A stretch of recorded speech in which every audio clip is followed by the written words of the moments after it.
São 7h05 e como a gente sempre faz em todas as edições do programa, começamos já essa edição do Bom Dia Produtor, levando você para saber sobre os destaques, o que vai ser notícia na capital federal no dia de hoje.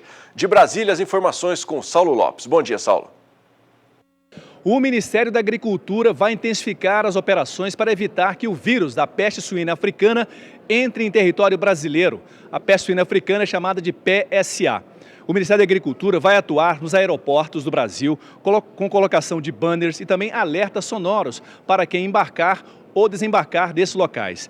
A orientação é para que as pessoas que visitem zoológicos, feiras, fazendas, que tenham suínos ou até javalis, que após o contato ou circulação nesses ambientes que procuram autoridades sanitárias. O Ministério da Agricultura avisa que o vírus do PSA, da peste suína africana, foi eliminado do Brasil e país declarado livre em 1984. Mas é preciso tomar bastante cuidado, uma vez que, como nós acompanhamos agora, na China, essa enfermidade dizimou milhões de cabeças de suínos naquele país e complicou o mercado por lá. Uma vez também que o Brasil é fornecedor de suínos para a China.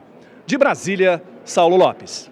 E a estimativa de confinamento de gado em Mato Grosso tem um decréscimo de 7% em relação ao mesmo período do ano passado, segundo o relatório do IMEA, o Instituto Mato Grossense de Economia Agropecuária.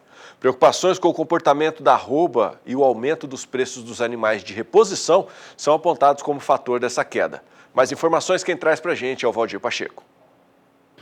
A estimativa de confinamento em Mato Grosso, divulgado no último relatório do IMEA, Instituto Mato Grossense de Economia Agropecuária, indica um decréscimo de 7,06% quando comparada com o realizado no ano anterior, totalizando 691.265 contra 743.805 cabeças em 2018. Os principais motivos desta redução podem ser atrelados principalmente às preocupações do comportamento da arroba e do aumento dos preços dos animais de reposição, que no mês do levantamento já estavam 8,12% maiores do que em abril de 2018. O boletim semanal informou que com isso, mesmo com aqueles que apresentam intenção de confinar, ainda faltam 286.183 animais a serem adquiridos.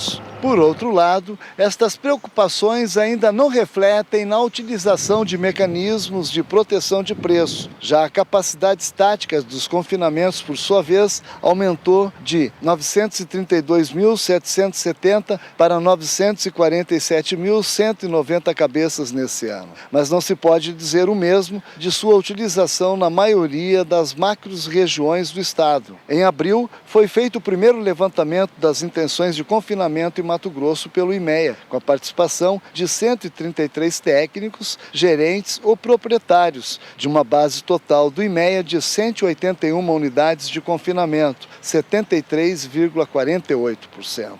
A maior parcela dos entrevistados, 78,95%, afirmou que apresentam a intenção de confinar em 2019. De Sinop, Mato Grosso, Valdir Pacheco. A Embrapa Trigo e a Federação de Cooperativas Agropecuárias do Rio Grande do Sul estão trabalhando no desenvolvimento de um sistema para a produção de trigo focado na exportação. O objetivo é tornar o produto mais competitivo no mercado externo, garantindo menos riscos e mais rentabilidade. Veja a matéria.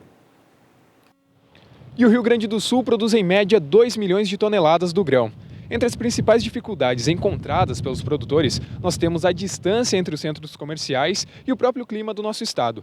Segundo a Embrapa Trigo, o objetivo desse projeto é aumentar a liquidez do trigo gaúcho, uma vez que ele exige um nível maior de tecnologia e tem um índice mais alto de incertezas em relação às culturas de verão, gerando assim, por parte do produtor, uma maior demanda e um maior planejamento. A calendarização de aplicações na lavoura é uma das preocupações. Muitas vezes, a própria cultivar tem uma boa resistência e, mesmo assim, o produtor faz aplicações sem necessidade, apenas seguindo a tabela.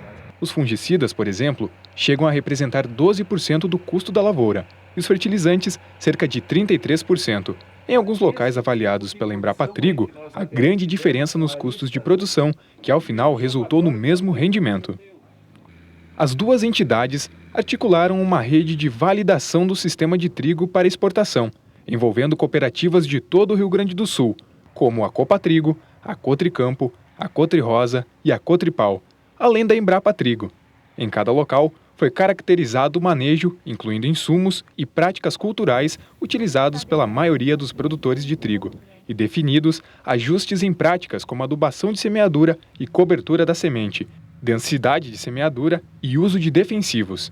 Também foi testada a substituição da cultivar em uso na região por material com características de potencial produtivo, rusticidade e qualidade tecnológica mais apropriada para o sistema de trigo exportação. Os resultados das validações em cada cooperativa demonstraram que a redução de custos ficou entre 18% e 24%, com a manutenção dos níveis de rendimento de grãos. Além disso, na maioria das situações, mesmo em safra desfavorável, os ajustes realizados com foco no trigo exportação aumentaram a receita líquida ou reduziram as perdas em relação ao sistema utilizado tradicionalmente. Do ponto de vista de qualidade tecnológica, na maioria das situações, os parâmetros obtidos foram compatíveis com o que é exigido para exportação. Os resultados indicam que a proposta permitiu verificar a compatibilidade do sistema com a redução de custos, mantendo assim o potencial produtivo elevado e a qualidade exigida pelo mercado exterior. A Abraves, Associação Brasileira de Veterinários Especialistas em Suínos, realizou aqui em Campo Grande, Mato Grosso do Sul, um simpósio que reuniu profissionais do setor, produtores, empresas e estudantes, para discutir temas relacionados ao segmento e também apresentar novidades, bem como promover ainda discussões que geram avanços à cadeia suinícola. A repórter Kylie Rodrigues acompanhou todo o evento e tem mais informações na reportagem. Confira. O evento abordou ações que colaboram e buscam o fortalecimento do setor através de capacitação e desenvolvimento técnico. O mercado brasileiro da suinocultura é promissor. O assunto da peste suína africana foi abordado no evento. Apesar da doença não acometer seres humanos, se dissemina rapidamente entre os animais. O preço, principalmente do suíno, tem reagido no Brasil devido a essa demanda que aumentou por ocorrência da peste suína africana na Ásia, né?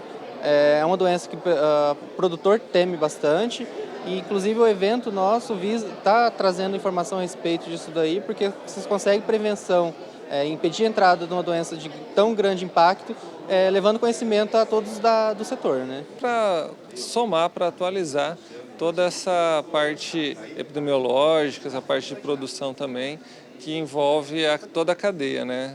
Esse momento que o Brasil está passando, o Mato Grosso do Sul está passando de um desenvolvimento, de um avanço da cadeia da suinocultura, e isso está sendo bem positivo e está vindo para somar com toda essa parte, né? O médico veterinário, colega responsável aí pela parte sanitária, da sanidade animal, da parte do controle também epidemiológico. No Mato Grosso do Sul, os produtores estão satisfeitos com a atividade. Os custos de produção, que estão na média, têm atraído novos produtores a investirem no setor da suinocultura. Após 2 anos de problemas financeiros, que a remuneração, custo de produção alto e preço de comercialização baixo, deu uma reviravolta no ano de 2019 e hoje a gente não pode, de maneira nenhuma, reclamar dos preços que nós estamos recebendo pelo nosso animal. E o custo de produção também ficou bastante interessante. De Campo Grande, Kylie Rodrigues.